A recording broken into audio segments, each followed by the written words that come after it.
Well, environment plays just as much a part in the creation of art as any amount of practice or camaraderie with your fellow artists. Take the Patio 340, for example, which has been the host of so many different arts endeavors over the last few weeks as they continue with their fantastic lineup of summer programming. Mundane Problems will be adding to that summer programming. The renowned Winnipeg improv troupe, yes, I am going to go as far as to say renowned, is performing there this week. Ahead of that, Mundane Problems member Christopher Dunn joins us from his home in St. John's, Newfoundland, before he comes back here to perform. Nice to see you, Christopher. Pleasure to be here, Nolan. Thanks for having me on. So maybe before we get going, more broadly, can you speak a little bit to how, in improv specifically, which is so much informed by audience participation, it's so much informed by a collaborative sort of a nature, how does an environment or a stage influence the work that you do as a performer? There's a phrase here for when you want to know who someone's family is, and it goes, "Who knit ya?" So it's like, who wove you into existence? What people wove you into existence? So like the idea of spinning a good yarn and stuff, and I think is very much informed by here. Growing up here anyway. And then I found a very similar connection to especially the Franco-Manitobain community in just the way that telling stories is so woven into the way people live. And yeah, so getting to do it outdoors, especially, there's something really magical to being open to more elements of like what nature can share with you about what you're experiencing in that moment. I don't know, start to tell like a spooky improvised song and a big gust of wind comes by. Who does that, you know? So it's all like, yeah, it opens itself for even more improvisation with the environment. It's great. Totally. Now, you talked a little bit about the work, you hinted at the work that you've done in these sort of Franco-Manitobain spaces that exist within Winnipeg and are such a treasure trove for that sort of performance pedigree that has been tapped into by so many different mediums. What is special about performing comedy in those kinds of spaces compared to maybe other venues that exist across Winnipeg in your experience? Yeah, I think so much of life in Winnipeg has to be indoors. With the winters that we have, it's like get inside, it'll be a great show. And those spaces are so needed for those times and so wonderful when we do have the opportunity to get outdoors and the right conditions are met. And we do flock to the outside to see Folk Fest, right? And all of the ways and Festival de Voyageurs, even in the winter, we long to get outside and tell stories as well. And so it's I think going to be a very special time to just you feel more at more whole with the audience that's viewing you. I think being able to see them better as well. It's less like an audience and performer sort of environment in so much as it's a group collective storytelling event that we'll facilitate. Yes, That's how our shows kind of go, which is why I love them so much. Is like people feel like they have a chance to say what they need to say if they want to say it, which is why, blessedly, knock on wood, we haven't basically had any hecklers. Knock on wood, and hopefully maybe you don't get those the hecklers in a bilingual format either. Goodness gracious, you're taking it from all sides. I think it's a good crowd. I think we'll be okay. But yeah, there's enough wood to knock on around. Absolutely. Well, and even especially like if I think about the Patio 340, like there is going to be enough wood to certainly knock on for those who maybe are going to be checking out Mundane Problems at Le Patio 340 without giving too much away. And frankly, maybe you don't even know what you're giving away yet because of the nature of improv. What can audiences expect from your performance this week?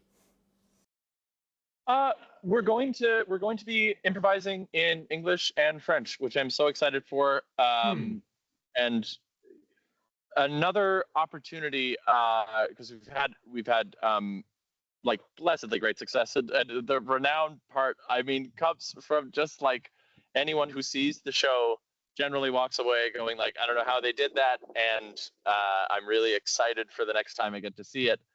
And there's a lot of, I know it'll be different the next time, but like we really value the opportunity for people to feel seen in those little things that affect them, the truly mundane problems, like that you think you can't complain about because um, in daily life, are there are these huge circumstances that like loom overhead of us that we really feel like we can't control. So being able to sing about your donuts falling on the garage floor and you being sad about it, and we turn that into a full length masterpiece, that I think that means something to people. So Totally. What is the added challenge for you all when you are improvising in a multilingual format? What sorts of, I mean, the challenge of switching languages aside, what sorts of things come into consideration when you are improvising in English and in French? it's why I've learned so much uh, from my bandmates, Evan Miles, Josh Bonto, and Sam Fournier. Uh, they have taught me so much about, especially within a jazz context, about what it means to be a collaborative performer in those environments, and just a good bandmate, for like the increased eye contact and keeping it simple enough that people can follow along.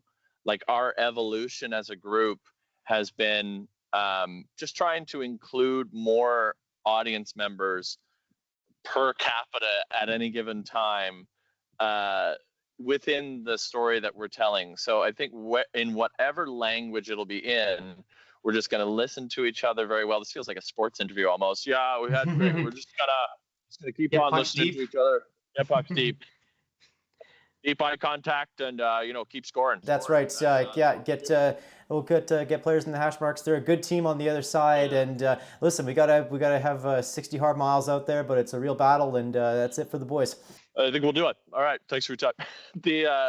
The um the increased eye contact that we'll do, and the swapping back and forth of languages at the end of the day, like I think it's going to be one of the most fun shows that we've done, because so many moments, even if they are lost in translation at times, only add to like what a unique experience it'll be. Right. That is the other element of mundane problems that makes it so unique, is that it's not just these comedic elements, it's not just the storytelling elements, but it is this musical element as well that maybe comes into play in unique and exciting ways. How does maybe that sort of sonic landscape of what Mundane Problems does change when you're performing at a venue like Le Patio 340? Yeah, I think we've tried to, over the couple of years we've been playing together, get a sense of, if we were to be inspired by a prompt, to go towards a genre, and we agree what that genre what some of the conventions of it are, will yeah, we work to have a cohesive understanding of what those genre elements are. So a lot of a lot of great rich folk music history in the St. Boniface area. So like could be some folk melodies that come up, like if there's an ability at all for us to have some fiddle in there, some toe tapping amongst the rich and varied other instrumentation that is involved in French Canadian folk music, that yeah, it could show up. I think that'd be very fun. And again, it's like that outside environment thing. Something about the magic of performing outdoors just lets people feel like their voices and their inspirations aren't capped by a ceiling. Sure. Just let it, like, if you're already making that much beautiful noise, just let it ring out. Amazing. So And it'll be yeah. going all across St. Boniface. Mundane Problems performing at Patio 340 this week. We'll have more information at our website, classic107.com, and the Classic 107 app. Christopher Dunn, so excited to have you back in the friendly confines of Winnipeg and at the even friendlier confines of Patio 340. Can't wait. Thanks, Nolan.